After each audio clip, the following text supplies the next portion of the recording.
under your sit bones.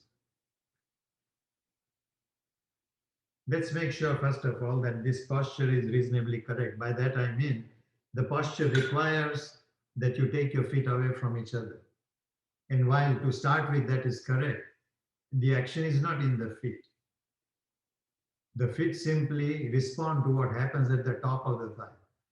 Maximize the white space between your thighs as though you are trying to move the inner thigh towards the outer thigh, even using your hands if necessary.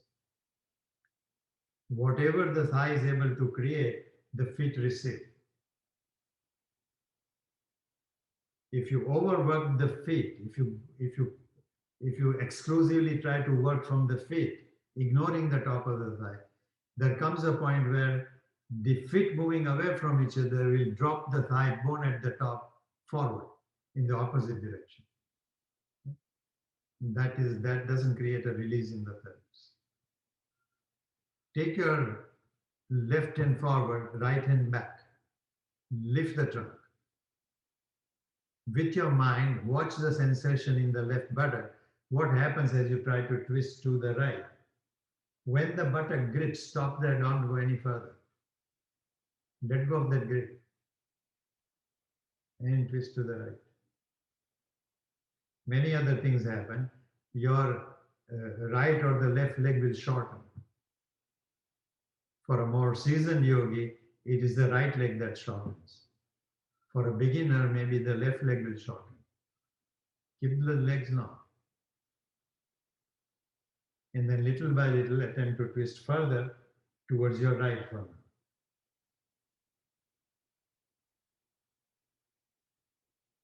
And release. Take the right hand forward, left hand behind you. Use the arms to help the lift of the trunk. And then slowly begin the twist towards the left.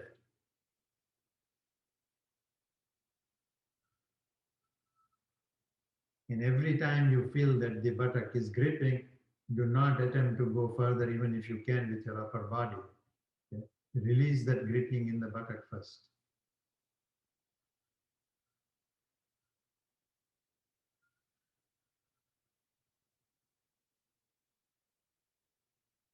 And as it happens in many postures, your ability to trace this gripping of the buttock is better on one side than the other. So one side can actually teach the other side. And come out again. We'll repeat that twist, but this time use your hand behind you to help the lift of the trunk. Your left hand in the front, use that to hold the buttock. And hold it a little firmly, not too tight, just a little firmly. Lift the trunk and twist to the right and see what grips. Which part of the buttock is gripping? Let go of that grip. And then twist further. When you try to twist further, again that part will twist, it will grip continuously, again and again and again. See how much you can let go of that grip so that the twist begins and comes from the pelvic floor rather than just from your shoulder or head. And then let's add the couple of things that we were doing with the chair. When you twist to the right, the tendency is to push the left floating ribs towards the right. You're making a sideways twist instead of axial twist. So carefully, not overdoing it, but carefully take the right floating rib towards the left side and then twist.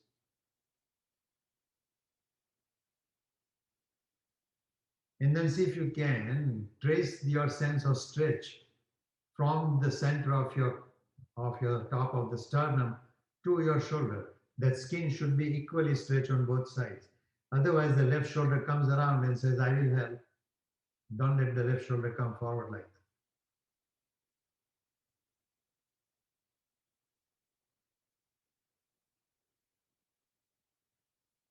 that. And release. Wait in the middle for a couple of breaths. Readjust the leg position or your seated position if need be.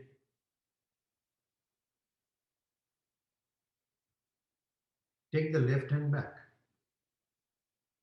Lift the trunk Put the right hand on the right buttock and lifting the trunk, twist.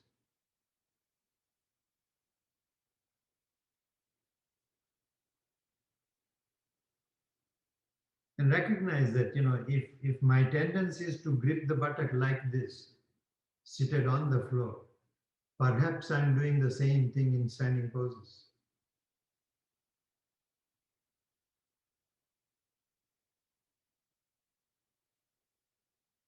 In a standing pose like Trikonasana, you are asked to tuck the buttock.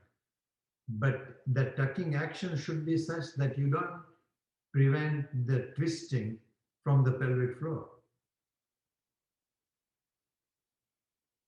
We will look at it in a moment and come back to the middle. Baddha Konasana. Now, whatever we have done, we are attempting to look at musculoskeletal part of twist. To go from there into organic work and even deeper pranic work will take lot of more attention, lot more understanding. Koshas, chakras, ultimately consciousness. But that's very far to go too fast. They're always there. Whether you are aware of that energy or not is the question. Everybody has the chakras. You may or may not be aware of it.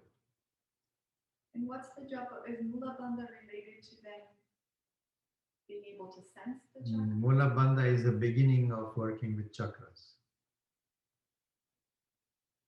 But we attempt to do Mula Bandha in other postures also, slowly.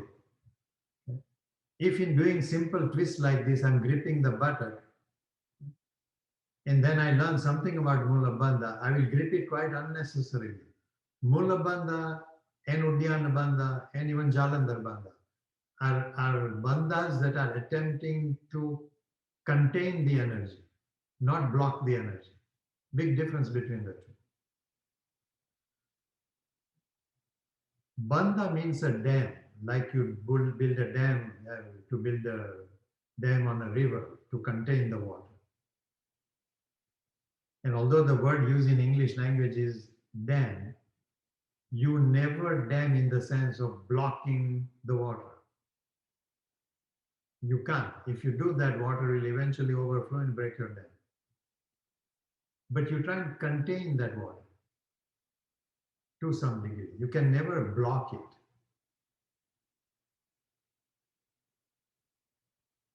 So, if I can use the proper terminology, by building a dam, you are containing the water so that some of the water would be blocked, which fills the reservoir up.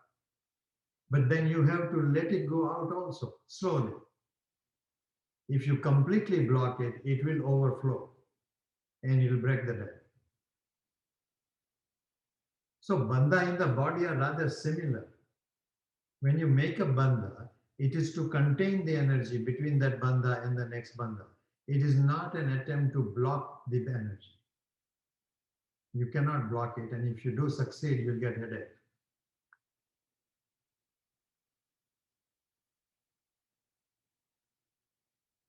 You, many people have this experience working with strong postures. When you do back bends, right? At the end of a strong practice of back bends, there are people who will complain that, I get a headache. You get a headache because you're blocking the energy. Whatever happens in back bends, your attempt to work at it, because you may not know better, is by blocking it. Back bend is an opening. It contains certain energy between two openings, okay? But there's no blocking. And as a human being, one way not to block it is to learn to keep your breath moving more and more freely. Sometimes we work in hip openings and people will at the end of the class say, I like the hip opening, but I have a headache, which is the same thing. In Baddha Konasana, Little different because you're pressing the heels to each other, little different action. The buttock will grip even more. Twist to the right first. And every time the buttock grips, stop, don't go any further, let go of that grip.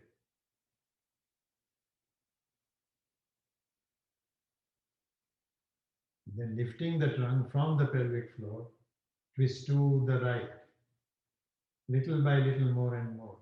Get a sense that your twist is coming from lower down in the pelvis, like it is coming from the tailbone, and the upper body simply receives that action.